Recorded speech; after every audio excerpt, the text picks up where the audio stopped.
कब तक छिपेगा ए गुनहगार, तेरे गुनाहों की ना माफ़ी है। भगवान से तो डर, तेरा जीना अभी बाकी है। इसी बात का एक जीता जागता उदाहरण मैं आपको बड़म्बा गांव में 1 साल के अंदर जो उदाहरण देखने को मिला है उसके बारे में बताना चाहूँगी। आपको मैं फ्लैशबैक में लेके चलती हूँ। जैसे कि 1 साल पहले गांव बड़म्बा से सुरेश नामक बैंक गायब हो गया था। जी हाँ, एक इंसान को मैंने बैंक रूपी संज्ञा दी है। जानना चाहेंगे क्यों? क्योंकि लोगों ने अपनी जमा पूंजी सारी सुरेश नामक बैंक के अंदर जमा कर रखी थी। 8 जून 2022 को भागा हुआ सुरेश पंडित कब मिला? 16 जून 2023 को। तो अब हम जानेंगे हमारे पाना के सरपंच हैं, हम जानना चाहेंगे कि क्या प्रोसीजर चला। तो भीम सरपंच जी हमें अभी बताएंगे क्या प्रोसीजर चला और कैसे कैसे पंडित को फिर से पकड़ा गया, कैसे कैसे उनको पकड़ने के लिए प्रयास किए गए। भगवान के घर देर जरूर है लेकिन अंधेर नहीं है, इसी बात का एग्जाम्पल हमें देखने को मिला है। तो भीम जी ये बताइए, वो पंडित जी सुरेश पंडित जी मिले हैं, वो कहाँ पर मिला, पुलिस ने कैसे उनको अरेस्ट किया और वो कहाँ कहाँ किस किस जगह पर छिपे रहे? देखो बे सारी बात तो हमने पूरा ज्ञान नहीं, लेकिन को कहाँ बता रहा को कहाँ है। पुलिस वृंदावन बता रही है, वहाँ से गिरफ्तार करके ले आए। हाँ, और इब अरेस्ट कर रखा है। भीम जी आप बताइए, जैसे कि सुरेश पंडित जी ठग जो व्यापारी थे सुरेश पंडित जी, वो भाग गए थे, तो 1 साल के उनके जाने के बाद क्या क्या गाँव में हुआ? सुरेश के जाने के बाद एक कमेटी बनाई गई 21 आदमियों की। उस कमेटी ने निर्णय लिया, मतलब जहाँ पर जरूरत पड़ी सरकार के पास वहाँ पर गई कमेटी। अनिल विज के पास गई, दुष्यंत के पास गई और कई जगह पर गई। ये पिछले 6 महीने की 8 तारीख को भाग गया था। तो अब की बार 1 साल और 8 दिन में ठहरा है यो। तो पिछली 2 महीने लगभग पहले दुष्यंत की कमेटी ग्रीवेंस कमेटी की मीटिंग ले रहा था। उसमें गाँव वाले ने कह दिया हम पुलिस से संतुष्ट हाँ। तो हमने एसटीएफ का नरेंद्र पाल जो भाई था वो दफ्तर में ले गया था। उसने हमें आश्वासन दिया था, मतलब लगभग 90% सुरेश ने पकड़ के ले आवाएंगे। जब पैसा का तो मन बेरा नहीं ठाऊंगे कि नहीं ठाऊंगे, लेकिन आदमी जरूर ले जाएंगे।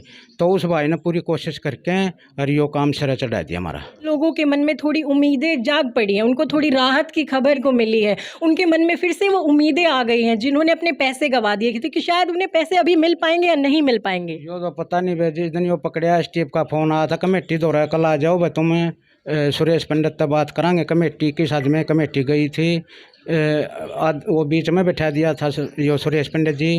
कमेटी ने अपने सवाल करे थे, मतलब उसने एक ही बात कही है सुरेश पंडित ने, मतलब मेरी बड़म्बम ज़मीन है जो, और मैं जिसका मांगूँ पैसे वह मेरे दुआ दो, मैं इनमें बंटवारा कर दूंगा।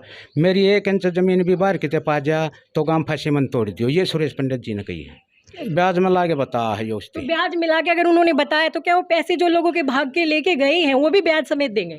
वो तो देखो देन देन का तो फैसला लेगी कमेटी, उस टाइम मिलेगी भी। सुरेश तर पे लंबी मिल भी ली, इस बार हम देखो आगे कमेटी फैसला लेगी, जो कर भी होगा ठीक ठाक करेगी कमेटी। अब देखिए ये सरपंच जी, ये बात तो जायज है ना, जब वो ब्याज समेत पैसे मांग रहे हैं तो उनसे ये सवाल जरूर पूछना चाहिए क्या वो वापस ब्याज समेत देंगे या नहीं। ना सुरेश से सवाल पूछने भी लाग रही है, और गांव भी नूचा हुआ है भाई। वो सुरेश है ना 10 बड़कन लेके भाज रहा था, इसकी गांव बसाव है 17 डाल, गांव बहुत बढ़िया है। किसे डाल की स्थिति जय सुरेश है ना छाती पाड़ के गांव के बीच में आ गया ना, तो गांव भी है ना उस टाइम हाँ छाती का ला लेगा। तो सुरेश के परिवार के कितने सदस्य अभी तक गिरफ्तार हो चुके हैं? गिरफ्तार तो मेरे ख्याल में सारे हो लिए 10 के 10 है। तो हाँ। मतलब पहले ये आशंका थी कि उनके रिश्तेदारों का भी इनमें हाथ हो सकता है, उन्होंने भी उनकी मदद की होगी, ऐसा कुछ देखने को मिला अभी तक? देखो इस बार हम पूरी जानकारी नहीं है कैसे क्या होया, इस बार हम सही सा उत्तर नहीं दे पाएंगे। तो जीत जी आप ये बताइए, जैसे अब आप पंडित से जाके मिले तो क्या कैसे वो नजरें मिला पाए, उनका रिएक्शन क्या था इस बात पे? गांव वाले उनको इतनी इज्जत देते थे, दादा दादा कह के उनको पूरा गांव बहुत सम्मान दिया करता था, तो क्या उनके चेहरे पर वो कैसे भाव देखने को मिले? उनके भाव तो जी बेटे जमा खत्म हो रहे थे, लेकिन गांव ने फिर भी उसको आश्वासन दिया। गांव के जो बीच में बैठने के बाद थोड़ा उसको हौसला मिला, अगर मेरे गांव के हैं और फिर भी मैंने इतना उल्टा काम कराया है और फिर भी मैंने बसाने की कहे हैं। ये तो बहुत बड़ा दिल है गांव का, ऐसे ठग को दोबारा बसाना, यहाँ तक कि तेरा कारोबार भी चलवाएंगे। लेकिन जो कमेटी बन रही है गांव की भीम प्रधान की अध्यक्षता में, ये सिर्फ ये सवाल चावे है अक सुरेश पंडित जी तू पेट पाड़ की दिखा दे गांव ने, जय तू गांव ने पेट पाड़ की दिखा देगा तो गांव तेरा साथ देगा।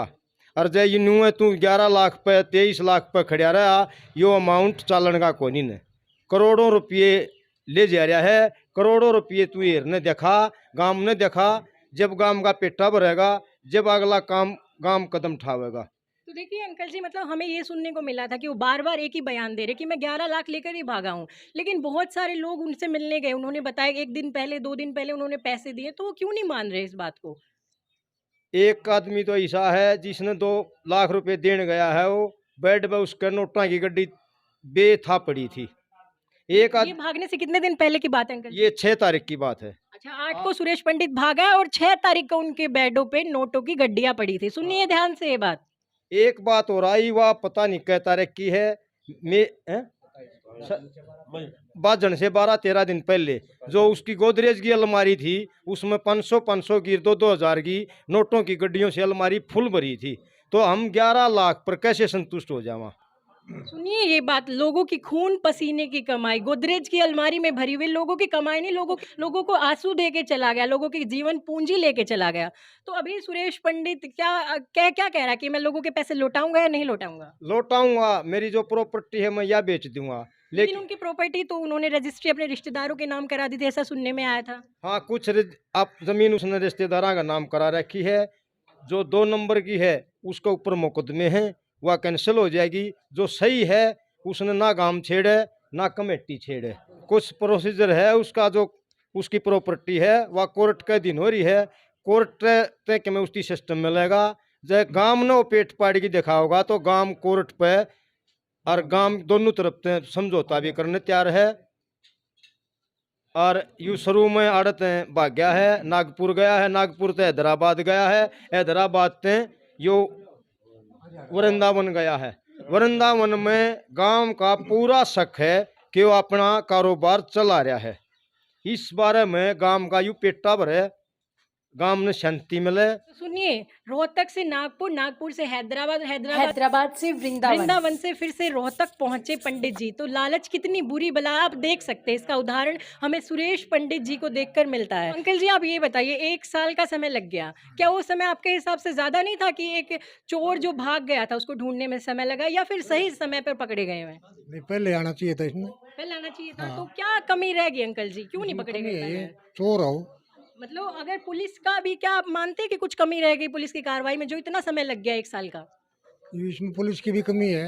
अच्छा हमारा पेटा नहीं भरा इसमें। अच्छा अच्छा। अच्छा, फिर आ गया यूनिवर्सिटी वाले पे आड़ा आने की थोड़ा आश्वासन हुआ हमें, तो इन्हें दिखा दी इसकी गिरफ्तारी। अच्छा अच्छा तो वो बढ़िया मान्या हमने। अच्छा अच्छा। तो ये हमारा कमेटी का नू पेटा नहीं भर रहा भाई, इतने करोड़ रुपये ही हजम कर गया। हमारा का बताओ 11 लाख, 11 लाख में हमारा पेटा नहीं भरता। तो ऐसा हो सकता है अंकल जी उन्होंने कहीं प्रॉपर्टी खरीदी हो? हाँ, हो सकता है। अच्छा, अभी तक उसका पता नहीं चल पाया हमारे है? तो कोई पता नहीं। अच्छा अच्छा अच्छा, उसको ज़्यादा पूछा। हाँ, वो कहे मैंने STF वाले थी बता दी जो बतानी थी। अच्छा। STF वाले बताओ हैं 90 लाख थी, हम पहुँचे यहाँ। हमारा का बताओ 11 लाख। हमने पूछा मैं 11 लाख में तेरा काम कैसे चले, तो हमारा को गुमराह करता हो। हम मेन बात ये पूछना था वहाँ, दादा तू गाँव में आ जा, हम तेरे देखो अपराध नहीं, हमने तेरे को बचाना था वहाँ, हम ब्याज भी छोड़ देंगे, तुम्हारे रुपये दे दे। तो कुछ वो गुमराह करा हो, बोले भाई मेरे दो ऐसे करो। और बार बार यही बात बोली कि मैं 11 लाख लेके ही भागा था। हाँ हाँ, तो 11 में काम कैसे चला तेरा, फिर ये बता नहीं रहा वो बात। जिसने 4 शहर बदल लिए, वो आखिर क्या कैसे 11 लाख में गुजारा कर सकता है? सुनने में आया था कि उन्होंने गाड़ी भी खरीदी थी। गाड़ी, हाँ गाड़ी खरीदी। फिर उसकी कुछ ऐसे बताया, मैंने माँ तेरी गाड़ी में 2 दिन पहले 3 कट्टे गए हुए, महारा सक्षम रुपया भरे थे। यूं नु कह नहीं, हो तो बस कपड़े कपड़े थे, क्रेटा गाड़ी थी, मुंडालती गई, आगे उसकी लोकेशन नहीं आती। सुनिए, लोगों की उम्मीदों को कैसे कट्टे में भर के भाग गया सुरेश पंडित, ठग पंडित। तो जी अंकल जी, मतलब जो लोगों ने सबूत जमा कराए हैं अपने पैसे के, तो अभी तक कितने लोगों ने सबूत जमा करवा दिए? क्या कुछ लोग उनमें झूठे भी थे जिन्होंने कहा था कि हमारे पैसे लेके भाग गया? क्या ऐसे भी थे जो फ्रॉड थे, जो मतलब झूठा इल्जाम लगाना चाहते थे कि हमारे भी पैसे लिए हैं? नहीं, ऐसा तो कोई आदमी नहीं है। ऐसा अभी तक कोई नहीं मिला है? अच्छा अच्छा। तो अभी नहीं, बहुत सारे आदमी तो लिखवा भी नहीं रहे अब तक। हमने पूछी वह किस किस के हैं, कुछ तो अब भी बता रहे हमको, वो बताए हुए नहीं। हमने 200 रुपये उगान लगे, वो वकील तो हम भी कराएंगे।